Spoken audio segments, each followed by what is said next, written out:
Olá, como está? Como foi a sua semana? Estamos juntos mais uma vez, vamos estudar a Bíblia, a Palavra de Deus. Antes, porém, nós vamos orar. E nesse domingo, com duas ênfases especiais. Este é um domingo em que nós lembramos a ressurreição de Cristo. Para alguns, a Páscoa, o dia da Páscoa. Para nós, como crentes em Jesus Cristo, após a sexta-feira chamada Santa, hoje nós lembramos no primeiro domingo, o dia da ressurreição de Cristo. Também estamos vivendo o primeiro domingo do mês de abril, e nesse domingo de abril, ou nestes meses, ou nesses domingos do mês de abril, nós lembramos da nossa tão querida Escola Bíblica Dominical. Aquela escola que foi criada para que nós pudéssemos estudar a Bíblia detalhadamente. Aquela escola do qual nós estamos impedidos de estarmos presencialmente, mas estamos tendo a oportunidade de ter esse tempo juntos, virtualmente, para aprendermos da Bíblia a palavra de Deus. Então vamos orar nesse momento. Deus querido, nós te agradecemos pela semana que tivemos. Louvamos ao Senhor por cada dia vivido, por cada vitória alcançada, porque até aqui nos guardou o Senhor. Hoje, Pai querido, quando nós estamos orando pelas escolas bíblicas dominicais, elas têm acontecido nos mais diferentes formatos, nesse tempo em que estamos impedidos de ir e vir. Que o Senhor possa orientar cada professor, abençoar cada estudante da Tua Palavra quando está sozinho, lendo e aprendendo da Bíblia, ou quando está diante de um vídeo, de uma imagem, estudando a Bíblia, a Palavra de Deus. Abençoe, ó Deus, as nossas igrejas, os nossos alunos. Também hoje nós te agradecemos, porque neste domingo nós lembramos que Cristo ressuscitou. Após a semana chamada Santa, nós estamos vivendo hoje o domingo da ressurreição. Muito obrigado, porque Cristo não permaneceu naquele túmulo, está vivo, à direita de Deus o Pai intercede por nós. É em nome desse Jesus, Senhor Deus e Pai querido, que nós estamos buscando a Tua direção para esse momento de estudo da Tua Palavra. Em nome de Jesus. Amém. Só para relembrar, meus queridos irmãos, nós estamos estudando nesses últimos tempos esta revista, que é a Bíblia toda em um ano, uma revista muito boa e gostosa da gente estudar, escrita pelo nosso saudoso, querido pastor, professor, escritor Darcy dos Leque. É dela que nós temos extraído as lições para o nosso estudo aqui neste encontro que temos dominicalmente. Estamos terminando a carta escrita por Pedro, a segunda carta, e no nosso próximo encontro nós vamos entrar e vamos pensar algumas coisas nos 25 versículos escritos por Judas. A carta de Judas escrita com 25 versículos. No nosso próximo encontro, então, nós vamos entrar neste assunto escrito por Judas, tá bem? Mas hoje nós estamos, então, fechando aqui o estudo direcionado à segunda carta escrita por Pedro, quando ele endereça os assuntos a uma jovem igreja,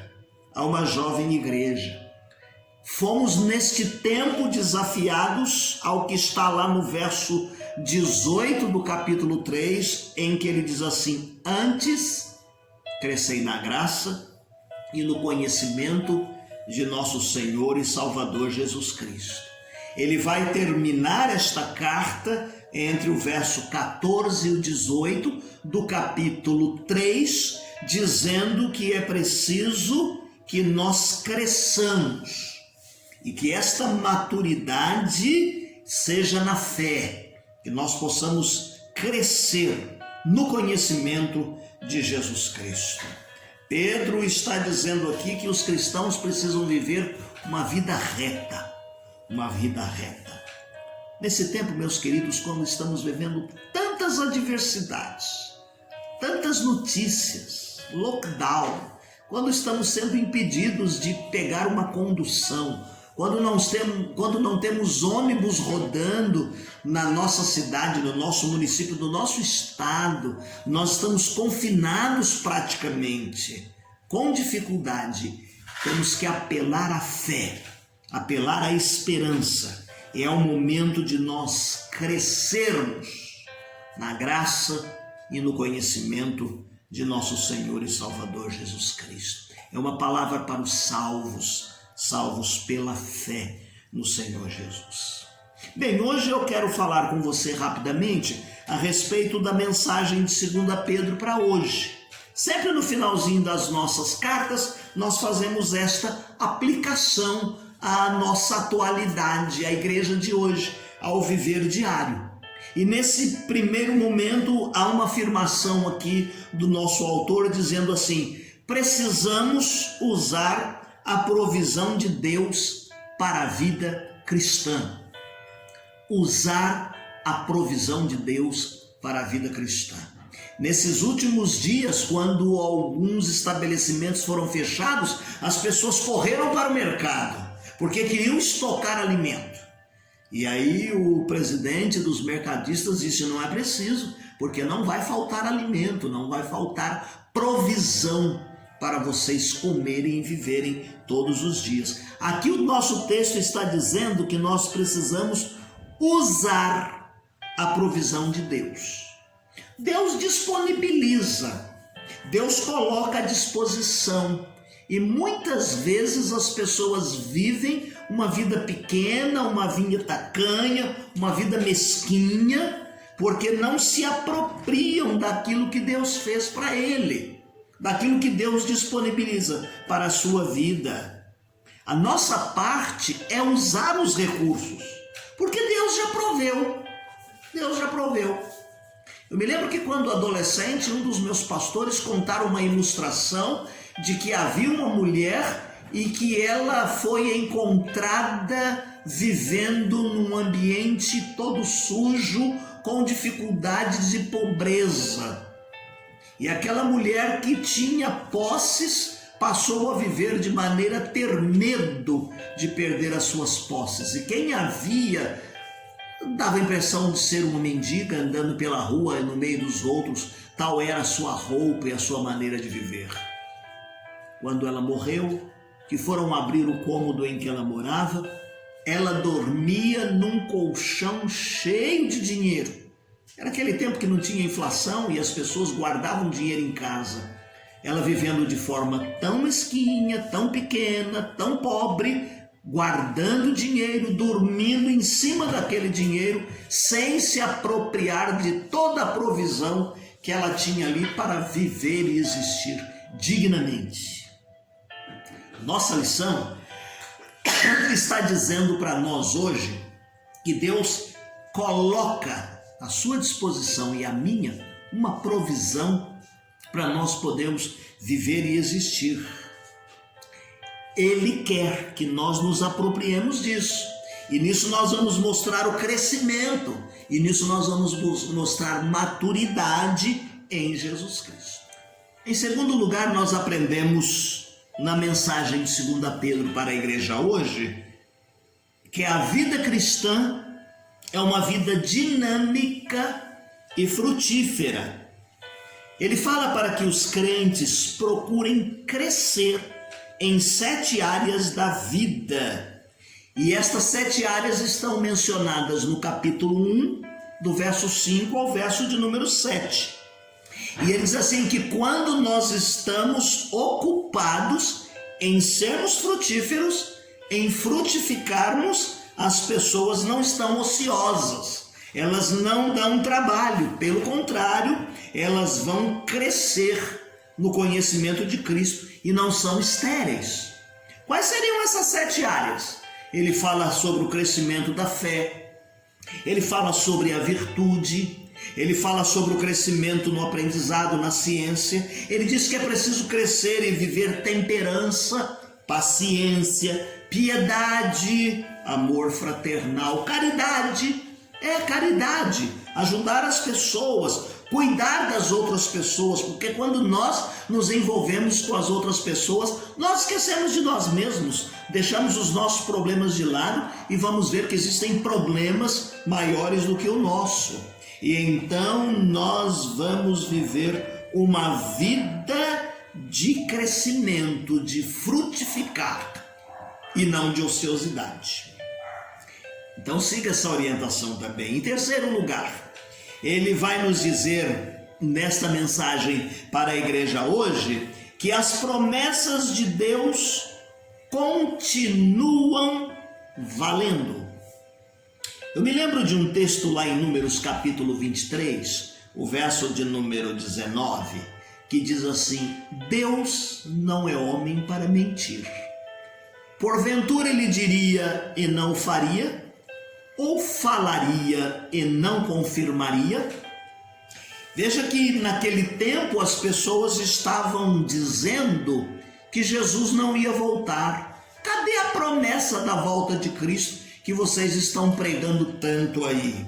E muitos estavam fraquejando e tendo dificuldades indo na conversa daqueles que vinham ridicularizar a igreja e o povo de Deus. Era uma igreja pequena, era uma igreja humilde. Era uma igreja em crescimento numérico. Ora, quando eu me lembro aqui, o nosso autor diz que a gente tem que viver as promessas de Deus, elas continuam valendo. É preciso que a gente olhe que Jesus não voltou ainda, e nós pontuamos isso, para que haja tempo, para que muito mais pessoas se convertam. A promessa da volta de Cristo não foi cancelada. Então vá aprovisando o amor de Deus para que muitas outras pessoas possam ouvir e possam ser salvas. Em quarto lugar, ele está dizendo que é preciso que a igreja hoje vigie e tome cuidado com ensinos falsos, porque muitos são introduzidos na igreja. Olha só o que aconteceu esta semana passada. Havia aí um vídeo rodando e muitas pessoas publicando esse vídeo de um pastor que se levantou com uma profecia, dizendo que o dia 30 de março, a noite do dia 30 de março, seria uma noite tal qual aquela lá no Egito, em que a morte passou matando muitas pessoas. E que os crentes não deveriam sair de casa, porque a morte, a noite negra ia acontecer. E esse vídeo virilizou. Quantas pessoas na igreja com medo e quantos passaram de um para o outro? Nós já estamos aí vivendo o quarto dia do mês de abril, estamos aqui. Está acontecendo mortes? Está acontecendo sim, por uma praga do final dos tempos, que a Bíblia diz que viria fome, peste, rumor de guerras e pragas, prenúncio da volta de Jesus. E então é preciso que nós vigiemos com relação a falsos ensinos, até mesmo para passar essa mensagem para frente, não ficar passando mensagens falsas, mensagens de pessoas que a gente nem conhece e nem sabe qual é a sua fundamentação e que grupo religioso ele pertence. E os crentes, muitos hoje, vão crendo nestes ensinos. Isso vai invadindo a nossa casa, a nossa mente, principalmente nesse tempo quando estamos em casa confinados. Tem muita gente dando ouvido a essas coisas sendo introduzidas no seio da igreja e que entram sutilmente. E aí muitos vão desviar da verdadeira fé. E há muitos, meus queridos irmãos, que começam a duvidar e começam até a não crer na Bíblia. Naquele tempo era preciso que os líderes da igreja tomassem cuidado, porque falsas doutrinas estavam entrando no seio da igreja. Em quinto e último lugar, ele vai dizer que a mensagem de 2 Pedro para nós hoje, a única forma de nós identificarmos e combatermos os falsos ensinos e os falsos mestres é pela fidelidade à palavra de Deus. A palavra de Deus. Não é a palavra do pregador, não é a palavra do líder religioso, mas é o que está escrito na palavra. Aquilo que nós estamos estudando aqui. Estudando justamente para dar alimento, subsídios, orientação, o caminho, para que você encontre na Bíblia a palavra de Deus. Ela é a verdade.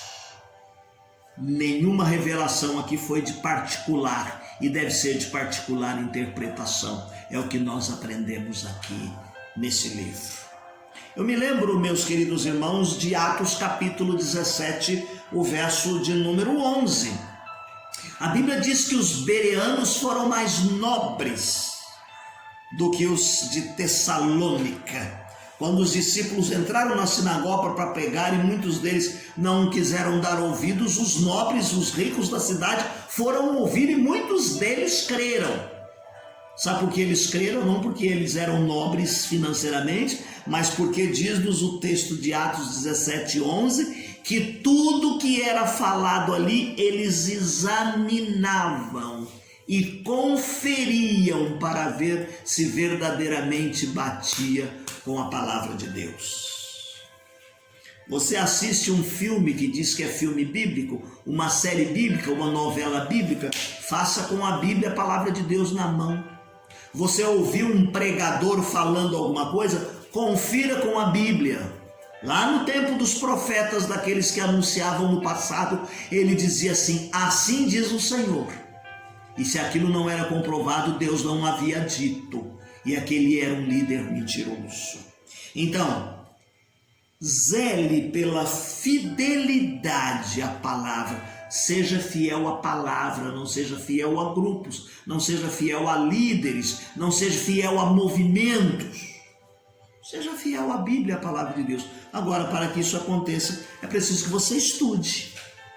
Não leia um pouquinho aqui ou acolá, mas que você tenha tempo e gaste tempo. Ore, peça a Deus: Senhor, eu não estou entendendo o texto. Leia 2, 3 vezes, procure um comentário bíblico, olhe as anotações de rodapé da sua Bíblia, procure o seu pastor, o seu líder que você segue, o seu professor de escola bíblica dominical e tire as suas dúvidas. Ok, meus queridos? Que Deus nos abençoe. Eu disse então que no nosso próximo encontro nós vamos começar a estudar os 25 versículos escritos na carta de Judas. E eu quero terminar o nosso encontro hoje lendo aqui para nós, como sempre faço, uma estrofe de um dos nossos hinos. 151 do cantor cristão. Quão preciosas são as horas na presença de Jesus, comunhão muito deliciosa de minha alma com a luz. Os cuidados deste mundo não me poderão mover, pois é ele o meu abrigo quando o tentador vier. Se quereis saber quão doce é com Deus ter comunhão, podereis então prová-lo e tereis compensação. Procurai estar sozinhos, em conversa com Jesus, e tereis na vossa vida paz perfeita, graça e luz. Não deixe de fazer a sua leitura diária, que disponibilizamos no final desse vídeo, também os textos da leitura anual para você ler a Bíblia durante todo esse ano, no programa que nós temos naquela planilha, tá bom? Agora, se você faz a sua leitura diária no Manancial, também na revista Manancial aparecem os textos para você ler a Bíblia durante todo esse ano. Deus te abençoe, querido. Tenha um domingo abençoado e uma semana feliz.